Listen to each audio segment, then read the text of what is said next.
Greetings from the American College of Physicians. My name is George Abraham. I have the honor of serving as the current president of the college.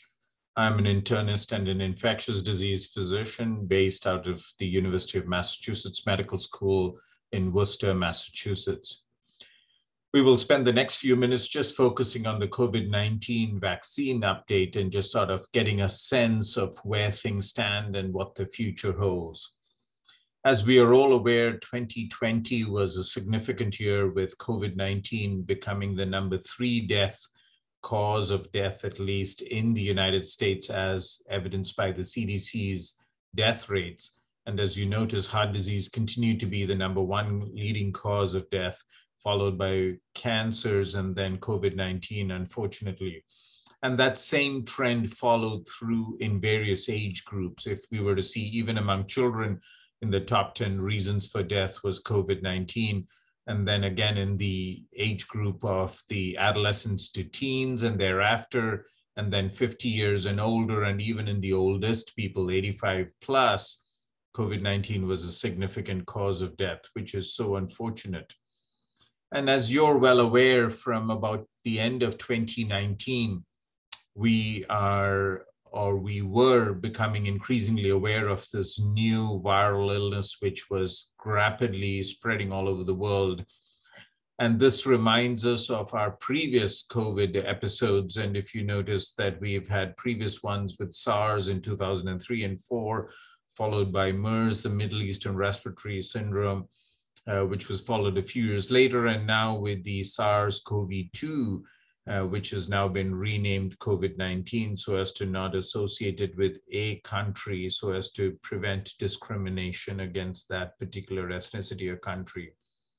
The CDC has issued this as sort of a public alert to remind us that when we live close to each other, or when there are climate changes, or when there is global travel, or when animals live in close proximity to us, that makes it easier for diseases to spread between animals and people. And as we know, SARS-CoV-2 or COVID-19 is as a result of a mutation which jumped from animals into human beings. So this is just continuing to remind us that part of being healthy is to look at all the different threats to disease that might occur or happen to us, and then based on that, really change the way we were living or doing things as before so as to prevent future such episodes. The SARS-CoV-2 has been completely sequenced at this point in time. We know all the antigenic targets. We do know about the spike protein, and we do know the various variants. This was the old UK variant, which has been renamed, and I'll show you that nomenclature momentarily. And this was the South African variant, again renamed. And the P1 was the Brazilian variant, which has also been renamed. But the bottom line being, we do recognize many of the antigenic targets. And so therefore, we now understand better what drives the viral multiplication and disease transmission. And as I said, the original, the D614G was an aspartate to glutamate translocation at the 614th position, which was the original SARS-CoV-2, but which has rapidly transformed with further mutations to give us additional mutations in different fields, and so different areas and from different parts of the world. But unfortunately, everything has spread everywhere because it's an airborne infection, and air has no boundaries. And so, as I alluded to earlier, these viruses have been renamed, and the WHO renamed them just again so as to remove any geographical relationship to the particular variant, to prevent there being any discrimination against a particular region or country as a result of the particular variant. And so the traditional UK variant has now been renamed Alpha, the South African variant became Beta, the Brazilian variant became Gamma, and then these were subsequent variants seen primarily in New York and California, which are the Epsilon and Iota, and now the 617.2, which is a Delta variant, which is obviously highly transmissible, and now universally the commonest strain of SARS-CoV-2 around the world. So we thought we had seen enough with Delta alone and that we were sort of dealing with Delta and its spread and Alpha, the original UK variant spreading, but now we have a subvariant of Delta, the AY.4.2, which seems to be spreading a little faster than Delta, but yet now it's considered a variant of concern, not a variant of significance yet, because it has just started being recognized in different parts of the world. And so in the genome, if you look at the open reading frame, this is 1A, the open reading frame, and then there's the open reading frame 1B, and then other segments of the genome. You see the two variants outlined with arrows. The two variations at two loci are what drive the Delta sublineage of the 4.2, which is what we will be watching in times to come as we go forward. And if you look at the global distribution, it's already gone all around the world. Here in the United States, we have about 6% of our cases are that, but worldwide about 17% prevalence. All the pink areas demonstrate all the areas which are the Delta 2 variant or the subclass 2, which we talk about. Of greater concern is that we see a hotspot in the world is the Eastern Europe and Eastern European countries. We see a surge in cases. We suspect part of it is due to refusal of these countries to enforce any form of a lockdown and to enforce mask mandates, and the paucity of vaccine being available. All of those have contributed to a surge in cases in Eastern Europe. In the United States, if you were to look at deaths, which are in red to the lower percentage of cases, you see that the whole country has been affected, with hotspots in Texas and the central and southern central part of the United States, as well as in Florida and its adjacent states. These were the hotspots, and they correlated with areas where masking was minimal and where vaccine adoption was also extremely low. What's concerning is not so much the disease alone, although that is something which is of concern, but the fact that we now well recognize the entity of long-haul COVID, or COVID causing permanent or long-term effects on various organ systems. And here you see a number or a variety of manifestations that have been documented in various different systems. And these last for 6 to 8 months after, could be up to a year or even longer. And so the concern is some irreversible or long-term damage to different parts of the body. And so our big concern is, again, still prevention of acquisition of disease, because we cannot predict who will develop these symptoms and who won't. And there is no way of correlating it to understand whether it correlates with the immunocompetent or immunocompromised people or particular disease states. But we know well that it does affect all ages and all genders and different other possibilities. And so this is just to show that severe or long COVID can lead to a premature development of comorbidities and could even affect or premature death in some situations. And this is data from Pakistan and the United Kingdom showing that years of life lost or productive life lost, and the number of disability and disabled people that have increased as a result of COVID, showing that it has a significant impact on people's normal living. Where we are now is that increasingly, many countries in the world are reporting the increased amounts of long-haul COVID, and that seems to be exponentially increasing because vaccines have not reached all parts of the world. And so unfortunately, disease continues to be rampant in certain parts of the world which are under-vaccinated. So we do know that the acquisition of disease definitely leads to development of antibodies. Those antibodies gradually decrease over time and disappear. So the natural immunity lasts for a few weeks to a few months and then disappears. People who have had more severe disease tend to have much more long-lasting immunity, people who've had mild disease have much lower levels of immunity. And so we are at this point in time in the world where over 7 billion doses of vaccine have been given. But yet here in the United States and probably in other parts of the world, we encounter people who say not enough testing has been done, so therefore more testing needs to be done, and they're not ready to take the vaccine because they feel it's not been studied adequately.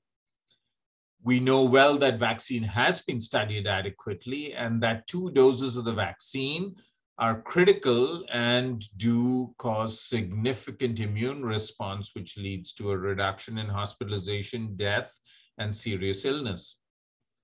And if you were to compare it to other vaccines that we normally use both in children and in adults, it's clearly visible that hepatitis A, only about 3 major illnesses or deaths in a year that are prevented, while COVID prevents 66 deaths. So in terms of efficacy, some of the established vaccines such as meningitis, hepatitis, rubella, rotavirus, varicella vaccines, compared to that, COVID vaccine is so much more efficient because on a scale, it's about 3 times as efficient as the rotavirus vaccine in being able to decrease the number of deaths. And so here in the United States was the same story, that pre-vaccination, we were not good at mitigating the influence of disease, but the moment we started vaccination, deaths and disease dropped dramatically. So as you're aware, there are several different vaccines available. In the United States, we have only 3, Moderna, Pfizer, and Johnson & Johnson. The AstraZeneca virus is primarily in the UK, the Europe, and Asian countries, not approved as yet in the United States. Novavax is also not approved in the United States, and Sputnik is the Russian vaccine, and there's Sinovac, which is the Chinese vaccine. What's clearly apparent is Johnson & Johnson is the only vaccine which has a single dose requirement, although that has changed now, and they recommend a second dose 2 months later. While all the others are 2-dose vaccines. But what's most compelling is the fact that almost 100% of the time post-vaccination, serious hospitalization and deaths are virtually 100% prevented. Their efficacy rates vary, but in general do extremely well in the high 90s. Johnson & Johnson is a little lower, but once you exclude the South African variant or the beta virus from this, then the numbers go up to over 95%. And so in general, you have robust vaccines, which are highly efficient, work very well to prevent hospitalization, etc. They just need to be available and people need to take it.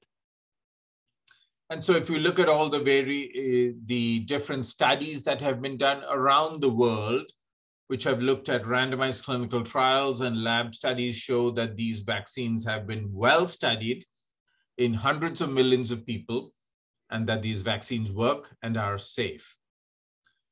So this is essentially to show that as the variant or the variant strains increase, that the protection or the antibody levels gradually come down, and that so variant divergence leads to a gradual decrease in protective antibodies, but the T and B cells remain constant.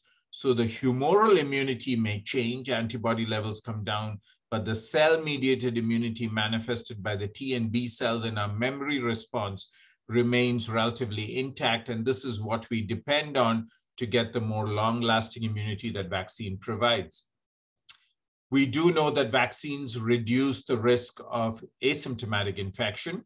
And here you have several studies listed here which show varying degrees of efficacy, but all in the high 90s and extremely robust in terms of numbers to show that they help. In the United States, looking at CDC data, what's really apparent is that all the dotted lines are people who are unvaccinated. The bold lines at the bottom are the people who are vaccinated, and that if you see the people who are vaccinated have virtually no deaths, or the people who have had cases and deaths are all in the unvaccinated population, depending on each age group as shown here. if you were to compare between the three vaccines, they are pretty much comparable.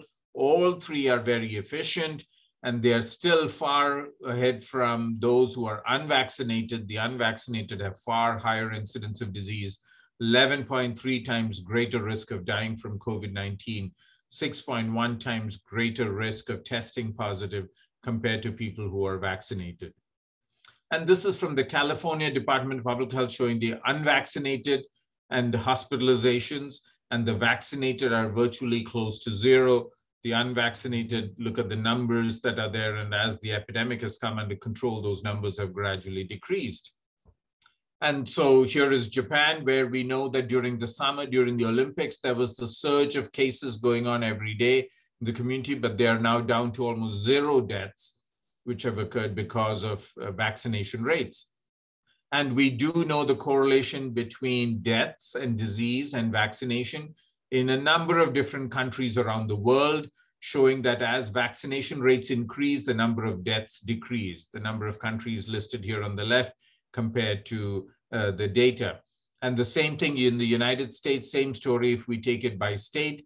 The higher the rate of vaccination, the lower the number of cases. And so there's clearly a correlation or relationship between vaccination and decreasing incidence and prevalence of infection. Remember that all our vaccines are constructed on the construct of both humoral and T-cell mediated and B-cell mediated immunity, or the cell mediated immunity. And this is what drives the antibody response and the memory response, which is needed for more long-term immunity and what is induced by vaccines as opposed to natural disease. But we know that even with people who've had vaccine-related immunity, that over time, that vaccine efficacy and effect wanes and gradually goes on decreasing till a point in time when it's no longer as efficacious. And we do know that that is somewhere around the 6 to 8 month mark that the levels drop pretty low where these vaccines need to be boosted. And so now we have at least 10 studies from various parts of the world which show that vaccine efficacy drops dramatically around the 6 to 8 month mark, with Pfizer dropping as low as 41% in the Israel study, but even in the US studies dropping to 40 to 60%, well below what we would consider being satisfactory to cause enough of vaccine efficacy and antibody response. And we do know that there are subsection of people who are immune compromised in whom they don't develop enough of neutralizing antibodies, and the absence of those leads to fatal disease because they have no way to fight it. So as it stands today, everything in this slide is accurate except for the fact that, one, there is need for additional boosters, and I'll address that in a moment. But in the United States, there is a strong consideration to go for boosters across all age groups. And it is expected that within the next week, the CDC will come out with a recommendation which says, irrespective of age, the additional booster should be given for all mRNA vaccines and the Johnson & Johnson vaccine. And for us here in the United States, Pfizer's vaccine has just been approved for the 5 to 11-year-olds. And so they will be getting their 2 doses of vaccine as well. And this was data published in the New England Journal showing the efficacy of the vaccine in the 5 to 11-year-olds. In brown is the vaccine arm and the placebo arm in the blue. And you can see the huge divergence of the Kaplan-Meier curves to show that vaccine is far, far efficacious compared to the placebo arm, and that more importantly, the incidence of side effects were virtually non-existent, especially myocarditis, which was seen in the 18 to 24 age group or the 11 to 18 age group. In the United States, there has been a lot of protesting and controversy around vaccine mandates and the fact that people are being compelled to get vaccine, without which people would be hesitant and not get it. And so in order to keep their jobs or in order to be able to work in a particular area, they are required to get vaccine. And so if you look at it, the history of vaccination around the world, many other countries have done vaccine mandates. The smallpox vaccine was a similar scenario. There was plenty of vaccine mandates at that point in time. And so it's just the fact that people don't like their freedoms curtailed, but yet there is no other way to increase vaccine adoption rates. A brief word or two about COVID therapeutics. As you may be aware, there are 2 drugs which are currently in FDA study and review. One is molnupiravir, which is being manufactured by Merck, and the other is Paxlovid, which is being manufactured by Pfizer. So Pfizer's vaccine inhibits the main protease and so prevents viral multiplication, while the molnupiravir creates a different pathway where it looks at essentially lethal mutagenesis to be able to create mutants which don't survive and don't confer fitness. And so that's the way the virus is destroyed.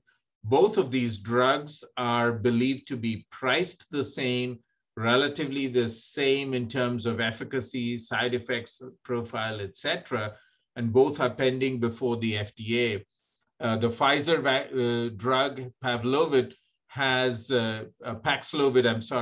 has in it ritonavir, which those of you who live the world of infectious disease would recognize it as an anti-HIV agent, which unfortunately has a lot of drug-drug interactions. And so it'll be curious to see how that interacts with other medications. But a side-by-side comparison, there is no head-to-head comparison of the 2 drugs available as yet. But a side-by-side comparison of its characteristics show that the reduction in hospitalizations is about 50% with molnupiravir, about 89 to 90% with Paxlovid. The number of deaths prevented are virtually comparable. Duration of therapy is identical. There is ritonavir, as I mentioned, which has drug-drug interactions. Molnupiravir has no other drug associated with it. Paxlovid was designed specifically with COVID in mind, was not a repurposed drug. Molnupiravir was originally studied for use in equine encephalitis and then being looked at for RSV and then was repurposed for this mechanism. We talked about its mechanism of action, and the pricing, at least in the United States, is about $700 for a course of treatment. And there's criticism because the cost of manufacture of the drug is 40 times less than what they are being sold for. This is a nice study from the Lancet, which demonstrates that the use of aspirin really confers no benefit in people with COVID-19, and so there is no value to using aspirin. And there have been several studies which have come out showing ivermectin is not as efficacious at all. And this is actually a trial which has looked at what's called the risk of bias, essentially suggesting that these studies were not only that they did not show any benefit, but they were almost manipulated so as to show benefit. And there's almost like a fraud or scientific fraud to tilt the response to one end or the other and to really show that ivermectin was useful when it actually wasn't. This was developed by folks here in the United States for India when there was a surge of virus in India. And so these are some good tips in general. So symptomatic treatment, proning patients so that they lie prone when they have worsening respiratory failure, the use of steroids to help with the COVID-induced pneumonitis, but that all other medications were essentially useless and that everything else that was used was just not necessary, was essentially an over-medication issue, which was not useful at all. And so the challenge we face today is the rise of social media, and that evolution of man has taken a long time, but with social media and the presence of the internet, there has been a lot of misinformation and disinformation. So not only erroneous information, but people intentionally providing wrong information so as to give people a false sense of hope, such as the use of ivermectin, etc. And therefore, there has now become a battle between physicians and patients, where a few months ago, physicians were hailed as heroes. people were beating the drum and sort of celebrating physicians and healthcare workers because they were considered heroes for saving lives. Now they are being vilified, and people are just turning on physicians because we are all pushing to say vaccines should be administered widely and that everyone should take vaccine. And so these are surveys which have shown that the amount of negative feelings that have been engendered in the healthcare community is serious and concerning. And people are extremely concerned, not only in the United States, but this was from Germany and showing very similar results. So essentially saying there is a serious crisis of burnout among healthcare workers, because not only are they working long hours trying to save people's lives, but then also getting either emotional or verbal threats to their well-being and their safety because they've been advocating for vaccines. So we're dealing with a crisis of burnout and wellness here in the United States. And so we're actively letting everyone know that they need to be tuned into it, tuned in if their colleagues feel exhausted, and that we need to really take care of them during this difficult time. So post-vaccination mask wearing is still recommended because we know that vaccines take 2 weeks to kick in, and that even if you're fully vaccinated, it's not 100% protection, that there is a small minority who are going to get breakthrough infection. And we have seen recently that about 6 months after people have gotten their vaccine, right now we are seeing a surge in cases because of breakthrough infections. And that's why the impetus to change the recommendation to vaccination across the board. But also in the United States, unfortunately, it's highly politicized, with one political party sort of pushing their people not to join in the vaccine mandate or mask wearing because they feel it curtails their freedom. But we have robust data to show that masks work. And so this is an infographic from the British Medical Journal, which shows that among the 3 interventions, hand washing, mask wearing, and physical distancing, all 3 help. The hand washing wasn't statistically significant, but both mask wearing and physical distancing were statistically significant in demonstrating a benefit. So everything to the left of one is a benefit rather than a risk in terms of COVID mitigation. And so the CDC recommends either what's called loop and tie, so tightly fitted regular surgical masks, or procedure masks. So you knot it at the corner so as to make it a tight fit over the face. So all along there is a tight fit. Or one could do double masking with a cloth mask going over the surgical mask. And so unless one were taking care of a patient with COVID-19 where you would use an N95, this mask would be more than adequate. The surgical mask would be more than adequate to help mitigate in all other scenarios. So trying to fit the mask so that it fits better on the face is really the piece that the CDC is pushing. And it's important to mask when indoors. So for example, in our part of the world right now, the weather is getting colder. And so people tend to be more indoors. Ventilation is important because unless that air circulates out, there's high likelihood virus is going to continue to circulate within the room. And so I want to end with this, that unfortunately the United States, even though it's the most affluent country in the world, is sadly also the country with the highest number of deaths due to COVID-19. We have crossed the 700,000 mark. And sadly, that was not because we didn't have resources, not because we didn't have the vaccine. We are 58th in the world in terms of vaccine administration. There are 57 countries ahead of us. And we have lost lives because people have refused to either believe in the science or refused to trust the vaccine. And so this was a person who set up, an artist who set up this, which they planted flags in the open fields in front of the Lincoln and the George Washington Monument in Washington, D.C. It's called the National Mall. and they planted one flag for every person who has died from COVID-19 in the United States.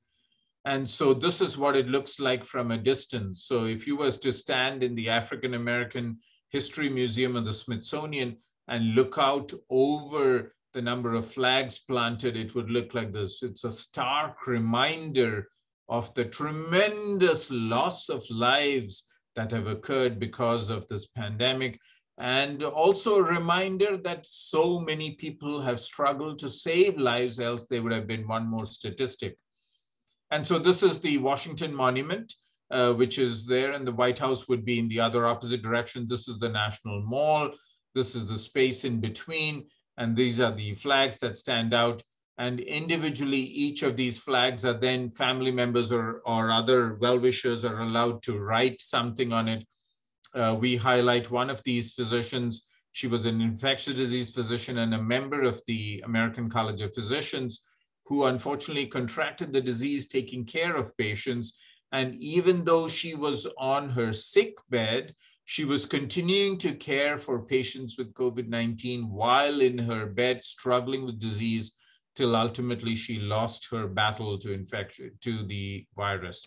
And so it's just a stark reminder of how many healthcare precious lives have been lost, how many people and families have been lost, and how important it is for us to stem the scourge of this disease worldwide. And so when will this COVID-19 ever end? And we say it will only end when the whole world has been vaccinated. So it's an equity issue, something that is dear to the college, that everyone needs to have access to the vaccine and everyone needs to be able to take the vaccine in order for us to control the spread of this epidemic. And so we continue to advocate that we need to embrace the globe, and that's how we reach out to everyone, and that's how we're reaching out to you today, and to say that all of us need to be supported in our care of people during the pandemic. We need to support each other as professionals. We need to make resources available to everyone, including vaccine to all parts of the globe. And that's the only way we can bring this vaccine to this virus and epidemic to a halt. And so on behalf of the American College of Physicians, I want to say thank you. Thank you for your time and attention. Thank you for your partnership. This is September 11th Memorial at the World Trade Center in New York. And we hope to shine out like a beacon, and we hope you will shine out like a beacon in your own country in terms of taking care of people and upholding the profession during this pandemic. Thank you very much.